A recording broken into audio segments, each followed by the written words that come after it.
দীর্ঘ 23 বছর পর অস্ট্রেলিয়ায় টেস্ট খেলতে গিয়েছে বাংলাদেশ। টাইগার দলে যারা রয়েছেন তারা আগে কখনোই অজিদের মাটিতে টেস্ট খেলেননি। মূল লড়াইয়ে নামার আগে ক্রিকেটাররা খেলছেন প্রস্তুতি ম্যাচ, যেখানে বাজিমাত করেছেন মেহেদী হাসান মিরাজ। এই অলরাউন্ডার বলতে গেলে একাই লড়াই করেছেন দলের হয়ে। প্রথম দিন 263 রানে অল আউট হয়েছে বাংলাদেশ, যেখানে দলের পক্ষে আর কেউ অর্ধশতকও হাঁকাতে পারেননি। সেখানে মিরাজ হাঁকিয়েছেন সেঞ্চুরি।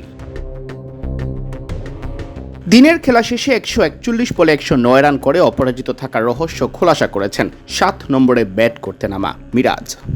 প্রথম দিকে একটু চ্যালেঞ্জিং ছিল উইকেটটা, এবং আমি জাস্ট চেষ্টা করেছি যে মেরিট অনুযায়ী খেলার জন্য, এবং বোলাররা খুব ভালো জায়গায় বল করেছে ওরা। আর আমার জন্য একটু ডিফিকাল্ট ছিল, যেহেতু ফার্স্টে এই কন্ডিশনে খেলছি। আমি চেষ্টা করেছি উইকেটটা অ্যাডজাস্ট করার জন্য এবং পার্টনারশিপ করার জন্য, এবং প্রথম দিকে রানের জন্য খেলিনি, চেষ্টা করেছি উইকেটটা কিভাবে অ্যাডাপ্ট করা যায়, এবং পরে যখন অপরচুনিটি পেয়েছি তখন রান হয়ে গিয়েছে। সো এভাবেই চিন্তা করেছি। অবশ্যই, যেহেতু আমাদের সামনে টেস্ট ম্যাচ আছে, এটা আমার জন্য অনেক কনফিডেন্ট দিবে, এবং আমি যে মাইন্ডসেট আপে ছিলাম এটা যদি কন্টিনিউ করতে পারি তাহলে আমার জন্য ভালো হবে এবং টিমের জন্য ভালো হবে।